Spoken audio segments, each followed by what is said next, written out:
East Midlands, I'm Sarah Hawley.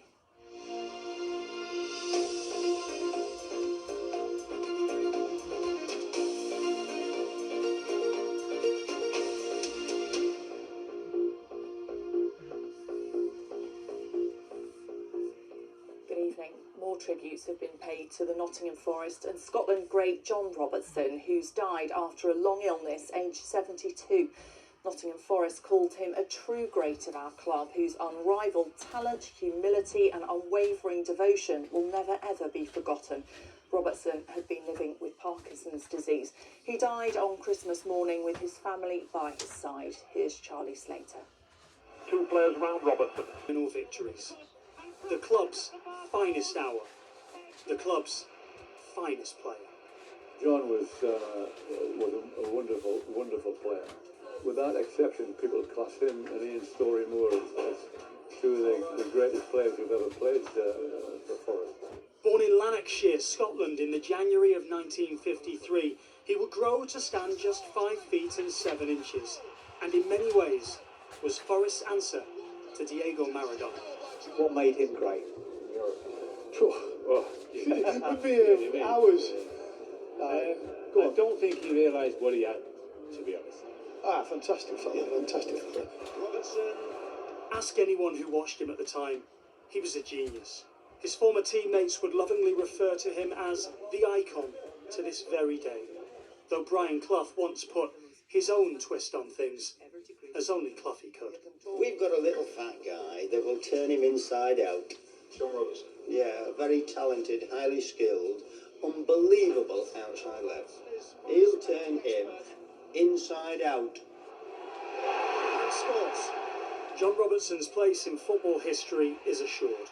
A star player for Forest, he'd spent 2 years playing for Derby County and was a loyal assistant manager to former teammate Martin O'Neill during their time at Leicester City. John was the genius behind everything that happened at Nottingham Forest.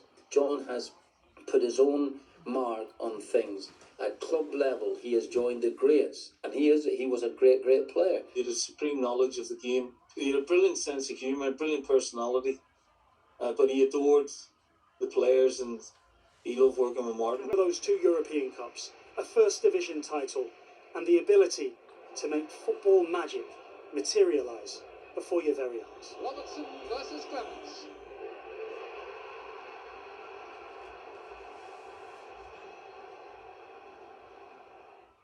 John Robertson, who died yesterday. His family have also released a statement saying Robbo was treasured by many as a footballing hero, but to us, he was just John and Dad, the family man, kind, loving, witty, fun and loyal.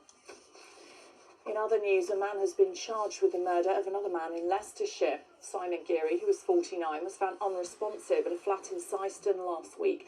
Graham Howard, who's also 49 and from Georgetown Court, was due before magistrates today. It's Boxing Day, which means, of course, the sales have started. Colin Hazelden's been chatting with shoppers in Derby.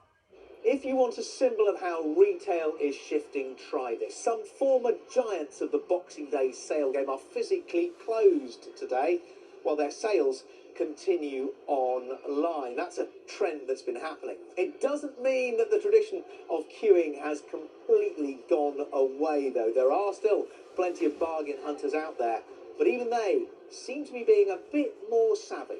We've been here since 6. If I buy it all now, reduced, I don't come in and buy full price bath bombs. Even now, when it's come to Christmas presents, we've probably not bought as many as we would normally buy. I said, did I really need that? And that I don't like it, to be honest, because I just like spending, you know. Some retail surveys and consultants have suggested we should expect a January sale bounce, but will it be here on the street or will it be online? Colin Hazelden, BBC East Midlands Today, in Derby. Looks chilly out there, doesn't it? So let's take a look at the weather forecast with Linda. Good evening and thank you. If you're stepping out for tomorrow for any outdoor plans, you're still going to need that extra layer as we have high pressure in charge, bringing us dry and sunny weather, but still that cold wind from a northeasterly direction.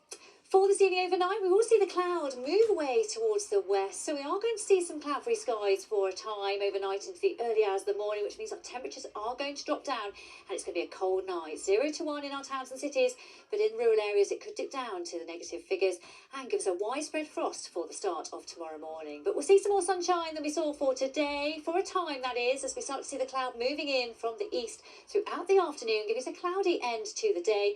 Our temperature highs of 8 degrees will feel a couple of degrees colder under that northeasterly bitter wind, and the outlook remains settled until the end of the year. Our temperatures dropping a little bit but remaining dry. Bye for now. That's all from the team here at East Midlands today. You can keep up to date with the local news on the BBC News website or the app. Have a lovely evening. Bye bye.